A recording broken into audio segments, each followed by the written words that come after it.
Olá pessoal, tudo bem com vocês?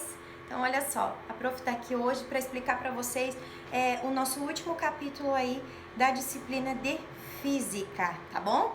Então olha só, como a energia elétrica é conduzida por diferentes materiais, né? Então a gente já estudou um pouquinho sobre a energia elétrica, as suas formas de produção, as suas formas de utilização. Agora, mas eu quero entender como que a gente faz, como que essa energia chega até a nossa casa, até a nossa residência, como que acontece esse processo, né? Como que essa lâmpada aqui acende para iluminar todo o meu ambiente aqui para mim poder fazer as minhas atividades diárias, né? Então, olha só, nós já vimos, tá, que o átomo é formado por partículas muito pequenas, né? Então, isso a gente trabalha lá na química, né? Como os elétrons, os prótons e os nêutrons que estão lá dentro do nosso átomo, né? Também nós conferimos que os elétrons, eles possuem carga negativa. Lembra lá os negativos lá ao redor do núcleo na eletrosfera? Então, e eles estão localizados na eletrosfera do átomo, né? Uma das características dos metais é que os elétrons presentes na última camada da eletrosfera, conhecida como a camada de valência, lembra também que eu expliquei para vocês sobre a camada de valência? KLMNOP? Então, essa última camada de valência, então, os átomos que estão lá nessa última camada, eles possuem uma baixa força de interação com o núcleo. Olha a distância que ele tá, né? Então, lá na última camada, se você analisar qualquer coisa que está longe de uma coisa, ela tem uma baixa interação, né? Uma dificuldade de interação. Então, por isso, eles se movimentam quase que livremente pela estrutura do material. Logo, eles são denominados elétrons livres. Então, como eles estão lá longe, lá a mamãe está lá no núcleo, né? Eles estão lá na eletrosfera, lá em cima, eles estão sozinhos, estão curtindo a vida, tá bom? Então, olha só para vocês se lembrarem. Então, o núcleo do átomo, né? Aqui nós temos as camadas ali, como a gente viu aqui em cima. Quero ver a camada de valência, né? Então, aqui seriam as camadas onde estão os elétrons, então, dispersos na eletrosfera. Na estrutura dos metais, esse fenômeno ele pode ser explicado pela ligação metálica. Então, existem diversos tipos de ligações químicas que também vocês vão aprender ao longo do estudo de vocês. Quando os átomos dos metais, os metais vocês podem encontrar lá na tabela periódica, tem lá a coluninha dos metais, se vocês quiserem observar lá depois, lá na tabela tem. Então, esses metais, eles estão juntos, eles formam um retículo cristalino, cujos espaços vazios serão ocupados pelos elétrons livres. Então, esses elétrons livres estão lá, eles então vão ocupar esse espaço onde tem esse retículo cristalino. Olha só aqui mostrando uma carga elétrica aqui através desses fios, né? Aí, toda essa função aí de como a energia elétrica é conduzida, surgiu a primeira lei de Ohm, tá? Quando usamos os metais como fios condutores, uma corrente elétrica atravessa esse material. Então, olha só, se eu pegar um fiozinho assim, né? Aqui nós temos essa partezinha aqui que é metal, né? Tem toda essa parte que reveste ele, que não deixa então ele mover essas cargas para essa direção. Então, ele conduz sempre na direção do condutor, que é o fiozinho de metal que tem aqui dentro. Tem toda essa camadinha de plástico aqui que é para, então, isolar esse fio. Essa passagem, então, ela acontece porque ao serem submetidos a uma tensão, os elétrons livres, eles assumem um movimento ordenado nos fios. Ou seja, o fluxo ordenado dos elétrons livres caracteriza uma chamada corrente elétrica. Então, imagine que aqui dentro, quando estiver submetido, então, a energia elétrica foi produzida lá na minha usina, então ela vai ser encaminhada para nossas casas. Então, ela vai por um fio, certo? Então, esse fio vai conduzir essa energia elétrica através desse material metálico que tem aqui dentro, porque ele é um condutor muito bom de energia elétrica. Então, caracterizando então essa corrente elétrica. Quando os elétrons livres passam por um material, eles colidem não apenas entre si, mas eles também colidem com átomos que constituem o meio, né? Então, outros átomos que estão ali, eles se chocam, eles estão bem maluquinhos ali. Dessa forma, os elétrons livres eles encontram certa oposição para se locomover nesse contexto. Então, essa oposição à passagem da corrente elétrica, ela é conhecida como resistência elétrica, que é medida em ohm, tá? Então, olha só, o que significa resistência? Quando você resiste a alguma coisa, você dificulta essa passagem, né? Então, esses átomos que estão aqui nesse meio aqui, nessa corrente elétrica, eles podem também sofrer uma resistência elétrica. Então, quais materiais são condutores de energia elétrica, né? Os materiais condutores, eles apresentam uma grande quantidade de elétrons livres. Então, imagine que esse material que eu estou segurando aqui, esse fiozinho, ele possui elétrons livres aqui dentro, além da carga que vai ser passada por ele. Então, de maneira geral, os metais e as ligas metálicas, elas como o ferro, o alumínio, o ouro e a prata, eles são bons condutores de eletricidade. Em meios aquosos que contenham íons, também são capazes de conduzir muito bem a eletricidade, tal como a água da torneira que possui sais dissolvidos. Então, a água, assim como esse ferrinho, esse cobre que está aqui, também é um condutor de energia. Lógico, a água não é um condutor tão bom quanto ele, mas também consegue conduzir energia elétrica. Então, olha, esse fiozinho que eu estou segurando aqui é a demonstração desse daqui, ó, o fio condutor, e essa capinha de plástico ao redor, que é o isolante, para que essa energia, essa corrente elétrica, ela seja passada apenas entre os fios e não dispersada aqui, e alguém pode também, de repente, encostar e levar um choque. Por que acontece o choque elétrico? Pode haver uma ruptura nesse fio que protege e faz com que esses elétrons que estão passando pelo fio queiram sair por ali. Aí por isso que acontece, então, um choque elétrico. Que materiais, então, são isolantes, né? Os materiais isolantes, eles apresentam seus elétrons fortemente ligados ao núcleo atômico e denotam uma quantidade baixa de elétrons livres. Então, por que os materiais não deixam que a energia, que um choque elétrico passe por esse material isolante?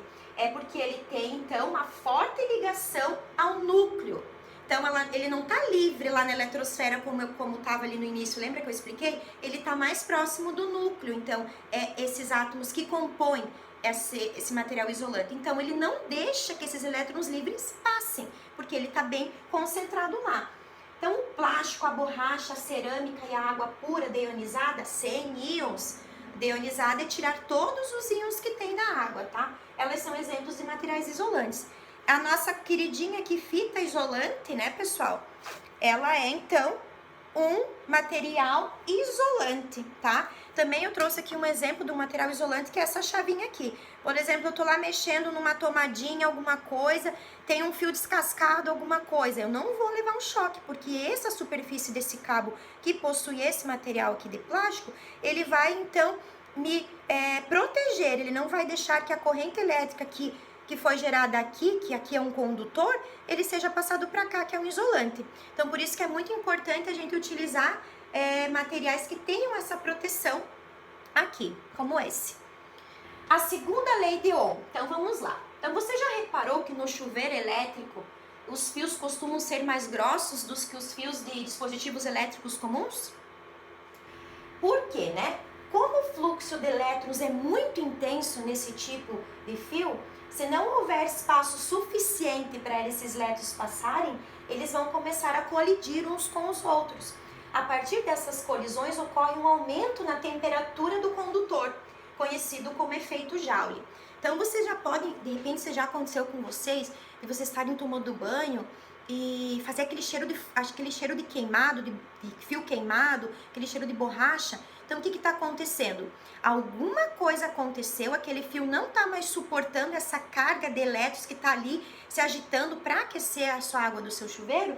E o que acontece? Ele aumenta a temperatura, porque eles começam a se chocar uns com os outros, aumentam a temperatura e pode causar esse derretimento, sim. Porque aí não é energia que está derretendo, não é energia elétrica que está derretendo. É a energia térmica gerada pela movimentação dos elétrons e numa condição diferenciada, né? Então, por isso que o fio tem que ser mais grosso para fazer com que esses elétrons passem folgados, digamos assim, que eles têm um espaço bem folgadinho para eles conseguirem passar e fazer o aquecimento da nossa água. Então ali, ó, caso isso se prolongue por muito tempo, né, ele fica ali, ele tá sofrendo, tá, tem muito elétron ali, tem muito elétron livre, esse fio tá muito comprimido, aí começou a gerar esse calor, então essa fiação, ela poderá derreter, ocasionando então um perigoso acidente elétrico, tá? Olha só, aqui tem um modelinho aqui, ó, do fio que aqueceu e derreteu. Olha só, apesar dele ser grosso, é por isso que a gente tem que estar sempre cuidando, manutenção dessas coisas. Se você percebeu qualquer diferença ali, opa, aquele fio parece que está mais escurinho, alguma coisa pode estar acontecendo ali que está fazendo isso. Mas no geral, o chuveiro ele já é produzido para que ele não aqueça dessa maneira, para que seja seguro para todo mundo poder estar utilizando, né? Então, olha só, quando esse condutor, então, um condutor, ele é submetido a uma diferença de potencial, o que é diferença de potencial? Uma diferença de potência, né? Uma potência mais alta e uma potência mais baixa. Ele passa a ser percorrido por uma corrente elétrica que é constituída pelo movimento de elétrons livres no interior do condutor. Quando esses elétrons livres entram em movimento, eles começam a colidir entre si e com os átomos condutores. Quanto maior o número de colisões, maior dificuldade é encontrada pela corrente elétrica em atravessar o condutor. Então, essa dificuldade de movimento das cargas é caracterizada pela resistência elétrica. Como eu já falei anteriormente, o que é resistência elétrica? Algo acontece ali que dificulta a passagem dessa energia, que é o que está descrito, toda essa complicação aqui em cima, mas algo aconteceu, então ocorre uma resistência. Por algum motivo, essa energia não é passada de maneira com que ela gostaria, ela é travada. Então, isso se chama resistência elétrica. A resistência elétrica, ela varia conforme o comprimento, a largura e a natureza do material condutor, tá? Além da temperatura em que ela é submetido. Por exemplo, aqui, se eu pegar esse fio aqui, vou colocar, o meu fiozinho lá deu uma derretidinha, eu vou trocar por esse, porque eu só tenho esse aqui na minha casa. Só que esse não vai resistir.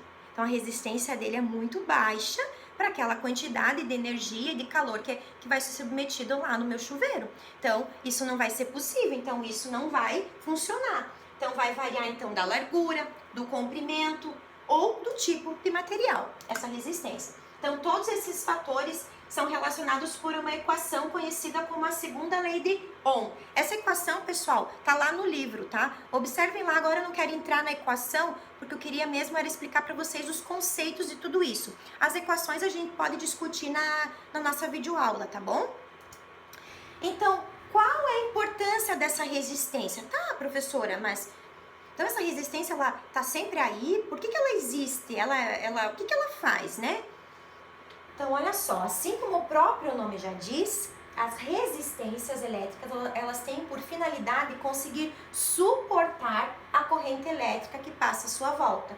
A corrente elétrica, ela é constituída de negativo e positivo, certo? Ambos, eles têm que ser levados a condutores diferentes que são revestidos com um plástico, então, né? Para que haja, então, um isolamento. Então, olha só, aqui nós temos o positivo e o negativo. Essas cores diferentes aqui caracterizam o positivo e o negativo. Por que não é um fio só aqui dentro e são diferentes fios? Porque nós precisamos de uma carga positiva e de uma carga negativa, e eles não podem se tocar, porque senão a corrente elétrica não vai funcionar, tá?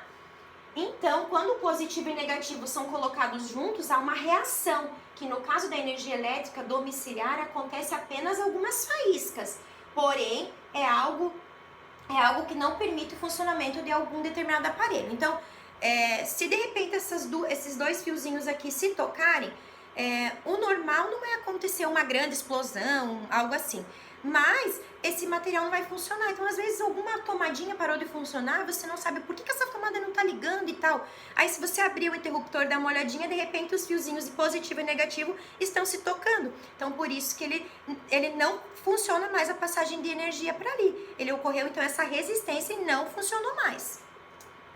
Justamente por isso, contar com uma resistência elétrica é com certeza um fator de suma importância, pois a mesma ela faz com que a energia elétrica se torne uma energia térmica, né? Sendo que a resistência elétrica ela consegue suportar tanto o positivo quanto o negativo em todo o seu entorno, né? E a resistência, por sua vez, ela cria uma energia térmica. Lembra que eu falei lá do chuveiro, que a resistência, quando ela resiste aquela quantidade de energia dos elétrons, ele gera calor. Então isso causa uma energia térmica. Assim como acontece com uma resistência elétrica de um forno elétrico, por exemplo, essa resistência ela recebe energia negativa e positiva. Ambas se unem ao redor da resistência, visando dessa forma criar uma maior temperatura para dentro de determinado aparelho. Com isso é aquecido o forno elétrico e o mesmo faz seu papel. Vocês já viram também do chuveiro aquela resistência que tem dentro? Então aquela resistência, o que ela faz?